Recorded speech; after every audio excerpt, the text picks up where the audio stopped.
All right. So now that you got down your why, now that you got down your what, and hopefully you followed the ChatGPT prompt so that it gave you exactly what we need to do as far as investing goes, as far as saving goes, and as far as building a business goes. Now, once you've of course completed that, the thing to remember is that that's all fun, it's all dandy, it's all exciting, to focus on that. But the next big thing here now is we got to look at the price tag, right? Everybody wants the Jordans, no one wants to pay the price. And so the thing to remember about the price tag is that it's going to require a certain level of input, and it's going to require a certain level of iteration. And what do I mean by that? So essentially, every single goal that you have, and of course on this video here, can be accomplished by a certain amount of production in business. It can be solved by lifestyle because you have the income from it.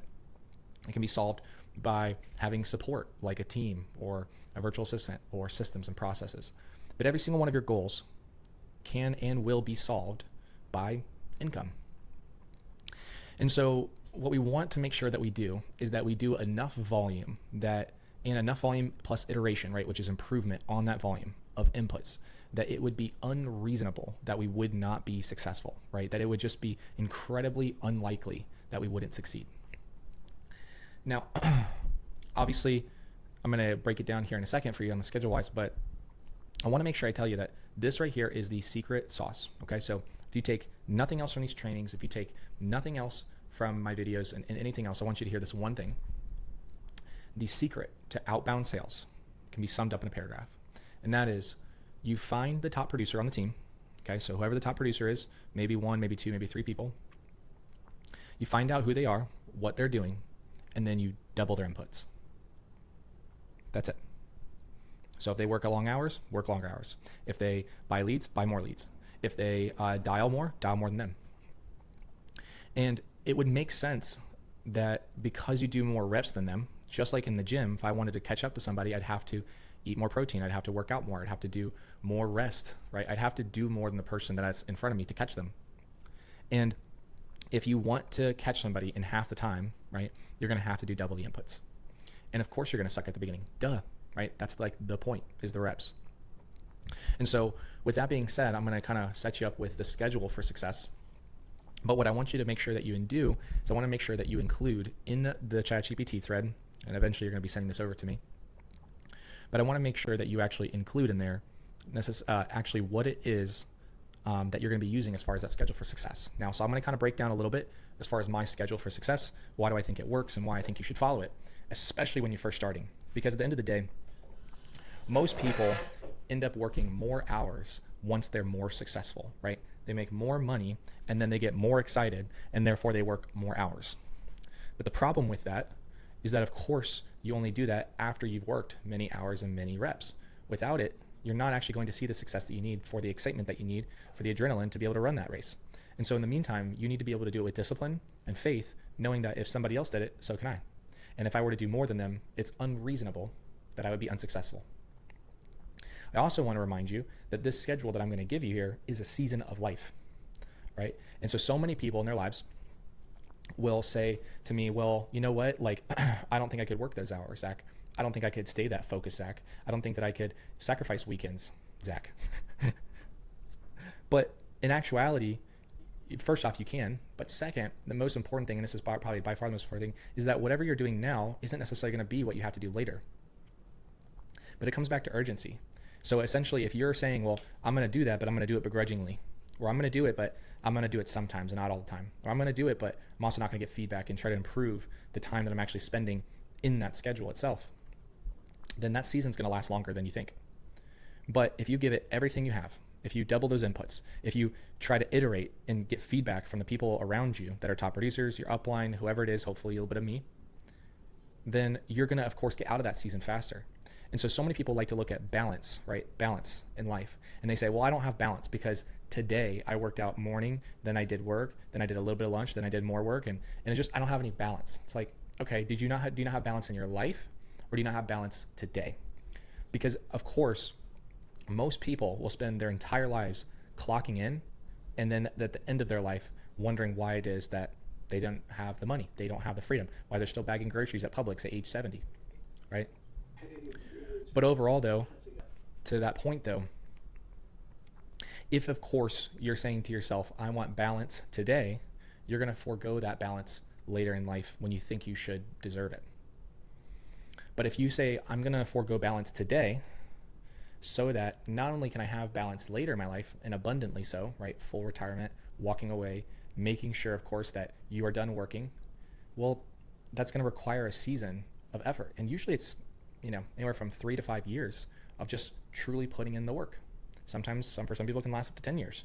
But still, even then, most of the people in this team are in their 20s or maybe early 30s. And it's like, if you were to retire by even 40, you would be in the 0.00001% of the entire, we'll just say the US. I'm not even going to talk about the world here. Okay. So as you guys can see here, first thing I do, wake up. Now, typically I like to wake up around 6 a.m. to 6:30 a.m.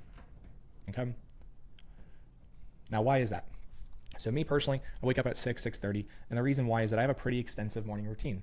So the first thing I'm going to do here is, of course, take care of my body. Okay. Right. There's an old saying that says, man's, woke up on the wrong side of the bed. That's the old saying, like, oh, you woke up on the wrong side of the bed. It's a very real thing. If you don't know already, if you want to look more into this, feel free. But there's a lot of science around neuroplasticity, specifically around beta and theta waves. So when you first wake up in the morning, positivity and negativity are incredibly powerful, right? Your brain is insanely suggestive. And so if you think that by starting your day and then immediately watching, like looking at politics on your TikTok, or waking up in the day and checking the bank account, like the very first thing, and maybe it's exciting, maybe it's not. But if you think about anything at all that is external, right? So things that you cannot control, and that is the first thing that you consume in the morning, do not be surprised that when the filter of your eyes, the filter of your heart, the filter of your ears is negative throughout the rest of the day. It will be, because of how you wake up. All right. And again, do that research if you'd like to on your own time, but it's incredibly powerful. And so first thing I'm going to do is I'm going to take care of my body. Okay. Now, one thing we want to do here is we want to set our circadian rhythm. Okay. Set rhythm. Reason why is that when you set your circadian rhythm first thing in the morning, as far as the sun goes, it tells your body when to wake up, it tells your body when to go to sleep. There's nothing more important than sleep as far as your mental productivity. And at the end of the day, if you think about it like Amazon, right, as a full business, and Amazon were to all of a sudden drop by 60% in productivity for the day, they might go out of business, right? Like no company that size drops by that much in productivity. And yet, for some weird reason, we like to think of ourselves as sales agents or sales reps or sales people, but we're not. We are business owners. We just happen to be our first employee, right? And because we are our first employee, we are, of course, the engine. We are the maintenance. We are everything, right? We're the accountant. We're the marketing person. We're the salesperson. We're the CEO. We're everybody all rolled into one. And so if our productivity drops by 60% because of our health and because of our lack of sleep, no wonder your business's income has dropped by 60%, right? And no wonder you don't have consistent income coming in. And so the biggest thing to regulate your sleep is to set your circadian rhythm. It's by far the most important thing to getting good sleep every night. It's going to bed, waking up at the same time every night. So the first thing we're going to do is we're going to set the rhythm for the day, right? That usually comes with sunlight. That's how you set your circadian rhythm. Water, so that, of course, your body stays hydrated and it increases your metabolism, keeps you alert. Then on top of that, and usually like a lot of water, right? Like 1 or 2 glasses at least. Next thing is protein. Okay. So if you don't know already, carbohydrates can burn very fast, give you a lot of energy first thing in the morning, but it makes you crash very quickly, especially here in the United States, where most of our carbohydrates are incredibly processed. But if we can start off our day with protein, typically about 30 grams of protein, you're going to notice a huge focus increase. Not necessarily at a big boost, it's just going to be consistent throughout the day, which again is the most important thing, right? So once I have my body set, I have, again, the sunlight, water, and I've got my protein in, the very next thing I'm going to do is I'm going to then focus on the mental aspect of everything, which is essentially going to be what is it that I'm going to do in regards to how I feed my thoughts, right? So what's my thought diet first thing in the morning? So for me personally, I will, of course, read my Bible, do my devotionals, be in prayer, or even sometimes too, and actually I've been doing this a lot recently, I'll just listen to a sermon, okay? Preferably by someone who just gets me real jacked up and real excited and rah, right? And now what I'm doing is, again, I'm in this really quick, this is all within like the first 30 minutes of the day, right? And so because of that, now I have done not just one thing, not just 2 things that are under my control, right? These wins, but I've also set up my body and my mind for as much positivity and gratitude as I can possibly do. And actually that brings me another point, gratitude list, right? If you want the cure to depression, you want the cure to, fatigue to whatever it is, basically any negative emotion, I'll just let you know right now, it's gratitude. So if you don't have a gratitude journal, make sure you get one. Make sure you're listing out 10, 20 things every day. If you absolutely need ChatGPT to help you out, feel free. Then the next thing, of course, after that is then I'm going to go ahead and get my workout in, right? And so because of my workout, of course, I've now already won the morning, right? I got my body right, my mind right, and of course, something hard. Now, the reason why I think getting your workout in the morning is important is because at the end of the day, so much of your day is about to be out of your control, right? Appointments not showing up, leads not coming in when you thought they were, you sell a deal and then maybe of course it doesn't go the way you wanted it to, whatever it is, right? Something happens and it's out of your control. And so I found that in my life, that when I have all of my eggs in one basket, as far as like my self-worth goes, as far as what I consider a positive or productive day, if all of that is wrapped up in my sales for the day, or if all that's wrapped up in things that I cannot control, I'm setting myself up for unsuccess. And what ends up happening is that when little things go wrong, or just doesn't pan out the way I want it to, my reaction is much greater than it would be if I had actually gotten my wins done for the day already, because now I've already disassociated my worth from the outcomes that aren't under my control, and instead have focused on what is under my control. All right. So the next thing after I have my morning routine here, next thing I'm going to focus on is getting ready to dial. Okay. Now, what's really important that as far as dialing goes is that one, that you go into it with a good mentality, right? So what are some mentalities that can really help with dialing, right? But I want to preface here that this dialing, ideally, when you first start, should start at 8 a.m. Okay. Now, I say should, and I oftentimes, when I do orientations with people, I often say, yeah, well, 8 a.m., 8:30, the team sometimes comes in at 9, and I kind of try to, for lack of a better word, butter it up, right? I try to make people feel like this isn't going to be an insane expectation from you, and of course that this isn't going to push you, but let's be realistic here for a quick second. If we are selling consumers, right? We're not selling businesses, we're selling consumers here. And if we're selling consumers a product, and 70% of the entire US population pretty much lives on the East Coast. And hopefully the clients that we have are going to have jobs, which means that's why they can afford to contribute to these policies.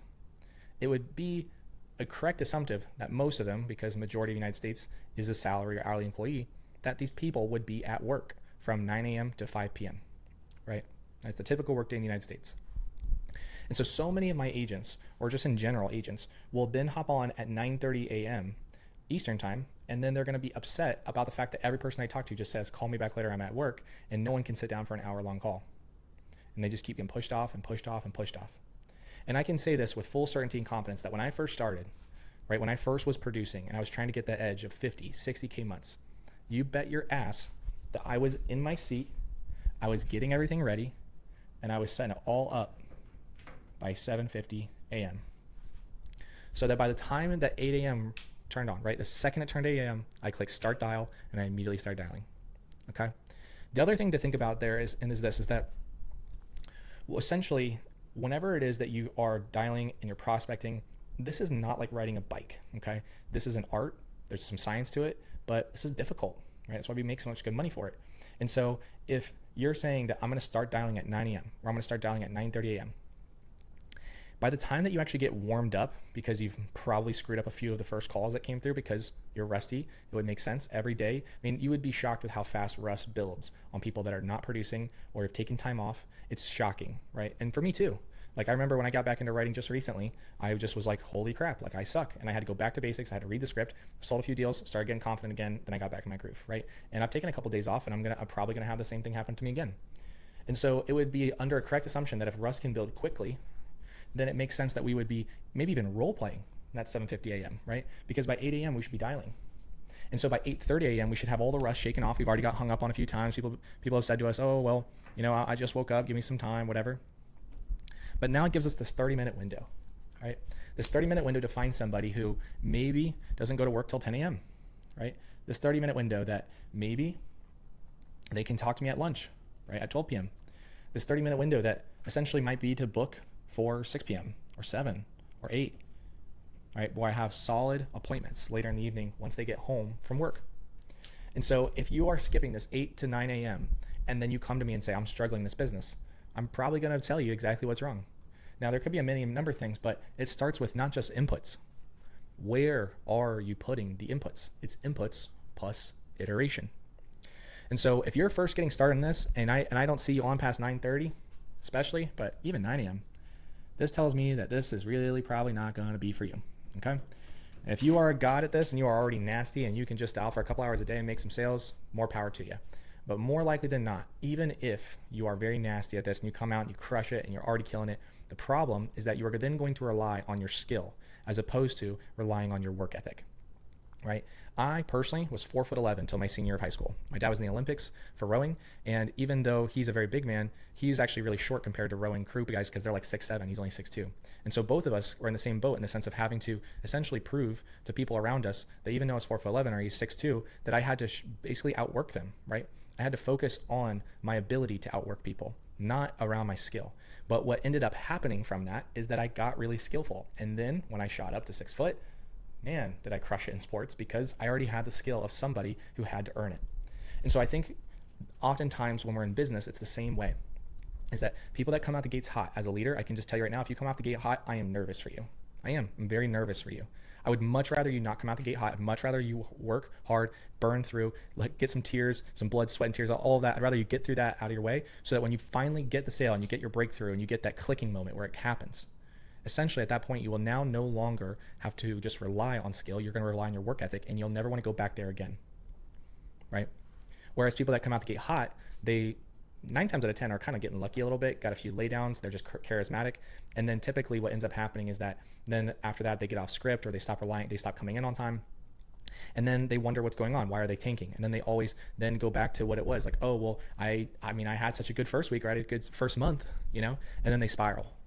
Because they are like, well, they just keep comparing themselves to when they first started. So to circle back and just kind of wrap this point up is that I want you to focus on your ability to work and know that your ability to work hard in itself is a skill that can be grown. And if you don't see it that way and you just see it as getting beaten up over and over and not the hammer that makes you stronger, this is going to be a very hard job for you. Now, with that being said, once I get into it, I will then go ahead and do from 8 a.m., right, 9 a.m., then I'll do 10 a.m., 11 a.m., and then 12, right? Now, I will dial for these periods of time, and my focus, okay, is going to be from East Coast, 9 a.m. Central, 10 a.m., right, of course, Mountain, 11 a.m. Pacific, and then 12 p.m. is either appointments, follow-ups, or missed appointments. Trying to catch them at work. And I'll probably put in parentheses here, EST, right? Because it's the majority of the leads. And so this right here is my prospecting schedule. Now, another thing that I want to make sure I focus on here, and this is really important, is that during this time period, when you are building your schedule, which at the end of this video, I want you to actually go into your calendar and build out the schedule for you to follow. But I want you to label this as money-making activities.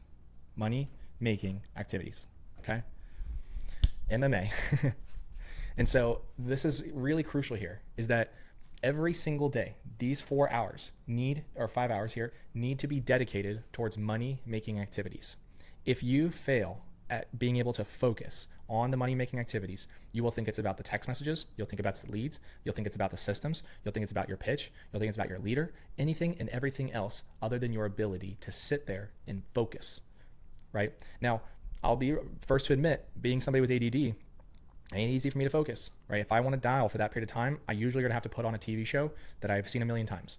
For some people, it might be a timer clock. Others might be white noise, whatever it might be. And that's your job to figure out what it's going to take. But you need to have horse blinders on, okay? Because so many people will come on here and then I immediately see them checking their phone. I'll immediately see them checking their email. I'll see them do this, this, this, and this. And they say, I'm working, Zach. But the problem with it is that this is here for a reason. 9 a.m. Central Time is 8 a.m. their time. If all these people are consumers, then this is the time that we have to reach every single one of them. So you need to make sure that you are putting what's important first. And money-making activities is by far the most important thing that you will ever do in this business.